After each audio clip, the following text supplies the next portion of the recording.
آپ کو یاد ہے کہ یہ سن 51 میں مختلف فرقوں کے 31 علماء پر مشتمل ایک کانفرنس بیٹھی تھی.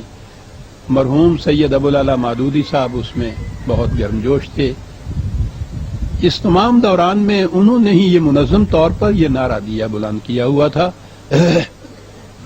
اس کانفرنس میں یہی بات آئی کہ حکومت کی طرف سے یعنی ارباب اقتدار کی طرف سے یہ مطالبہ آتا ہے کہ اسلامی قوانین پھر کس طرح مدون ہوں گے. تو انہوں نے یہ پاس کیا تھا کہ اسلامی قوانین کتاب و سنت کی روح سے مرتب کیے جائیں گے. آپ غور کیجئے گا کہ اس میں کوئی بات قابل اعتراض نظر نہیں آتی. بڑا انوسینٹ سا مطالبہ ہے. کسی کے ذہن میں نہیں آ سکتا کہ اس میں بھی کوئی ایسی بات ہے کہ جس کے متعلق کہا جائے کہ کیا کہہ رہے ہیں. اب کیا کیا جائے؟ یہ ساری دنیا کی بدبختیاں اسی ذرہ ناچیز کے حصے میں آتی ہیں. میں نے یہ بات کہی کہ صاحب بظاہر بات تو بڑی مقدس سی نظر آتی ہے، لیکن کتاب و سنت کی روح سے کوئی ضابطۂ قوانین ایسا مرتب نہیں ہو سکے گا جو تمام فرقوں کے نزدیک متفقہ طور پر اسلامی کہلا سکے، کیونکہ سنت ہر فرقے کی الگ الگ ہے. میں نے یہ کہا اور اس ساری مخالفت کے اترے میری گردن میں آ پڑے. منکر سنت ہے، منکر حدیث ہے، منکر شان رسالت ہے. معاذ اللہ معاذ اللہ. منکر شان رسالت مسلمان کس طرح سے رہ سکتا ہے؟ وہ یہ چیز تھی جو میں نے کہی تھی. 20 سال تک یہ اعلان ہوتا رہا کہ یہ قوانین کتاب و سنت کی روح سے ہوں گے، اور جو بھی میرے بس میں تھا میں یہ عرض کرتا رہا کہ بابا یہ ناممکن ہے، یہ نہیں بن سکتا. درمیان میں ایک دفعہ صدر ایوب نے ان سے یہ کہا تھا کہ بھائی اس قدر روز روز کے جھگڑوں سے بہتر یہ ہے کہ آپ تمام حضرات بیٹھ کر کتاب و سنت کی روح سے ایک ضابطۂ قوانین مرتب کر دیجئے پبلک لاز کا. وہ آ جائے گا میرے سامنے مستند طور پر تو میں آنکھیں بند کر کے اس میں دستخط کر دوں گا اور رائج کر دوں گا مملکت میں. آپ دیکھیں گے کہ کتنی معقول پیشکش تھی. آپ کو معلوم ہے اس کا جواب کیا دیا گیا؟ کہنے لگے کہ یہ شخص بدنیت ہے، علماء کے اختلاف کو خام خواہ صفر بنا رہا ہے. ارے وہ تو کہتا تھا کہ مل بیٹھ کے مرتب کر دو، میں دستخط کر دوں گا. جانتے تھے یہ کہ مرتب نہیں ہو سکتا، اور میں نے یہ بہت بڑی بات کہہ دی ہے عزیزان من.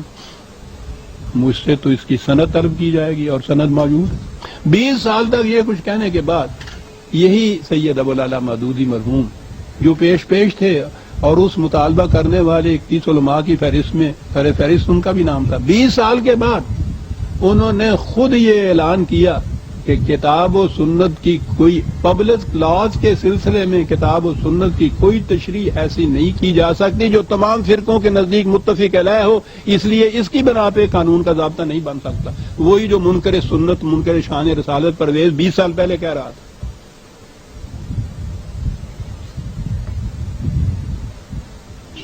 اور اس کے خلاف انہوں نے جو کہا، ان 31 علماء سے بھی کسی ایک نے نہیں کہا کہ یہ غلط کہتا ہے، بن سکتا ہے. کسی نے نہیں کہا. جو یہ کہتا اسے کہا جاتا نا کہ منا لائیے. غور کیجیے آپ کہ کیا ہو رہا ہے اس ملک کے اندر. کسی نے نہیں کہا. وہ کہتا نہیں بن سکتا. پوچھا یہی کہا کہ نہیں بن سکتا تو پھر مملکت کے قوانین تو ہونے چاہیے، تو کیا کیا جائے؟ انہوں نے کہا کہ مملکت میں فقہ حنفی کے ماننے والوں کی اکثریت ہے، اس لیے فقہ حنفی نافذ کر دی جائے. معاف رکھیے گا اگر میں یہ عرض کروں کہ خود فقہ حنفی کے متعلق مودودی صاحب مرحوم کے اپنے عقیدہ کیا تھا، جس کو وہ مملکت کا قانون کہتے تھے، نافذ کر دیجیے گا.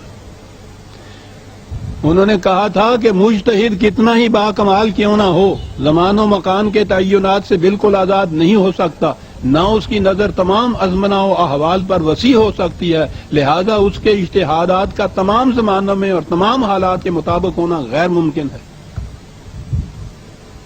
یہ کہہ رہے ہیں کہ 1000 سال پہلے جو فقہ مرتب ہوئی تھی اس فقہ کو اسی طرح سے بیان ہی نافذ آج کر دیجئے، یہ ہے اسلامی قانون۔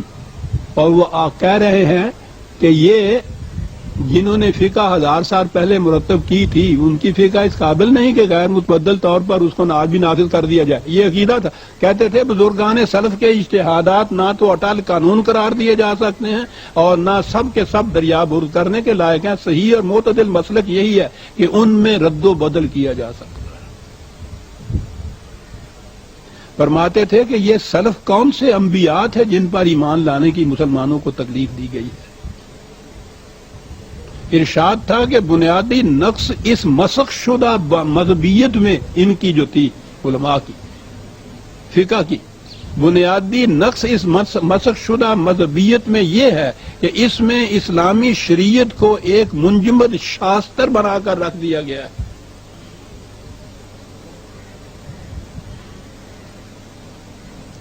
کہا کہ میں نہ مسلک اہل حدیث کو اس کی تمام تفصیلات کے ساتھ صحیح سمجھتا ہوں، نہ حنفیت یا شافعیت ہی کا پابند ہوں۔ میرے نزدیک صاحب علم آدمی کے لیے تقلید ناجائز اور گناہ بلکہ اس سے بھی کچھ شدید تر چیز ہے۔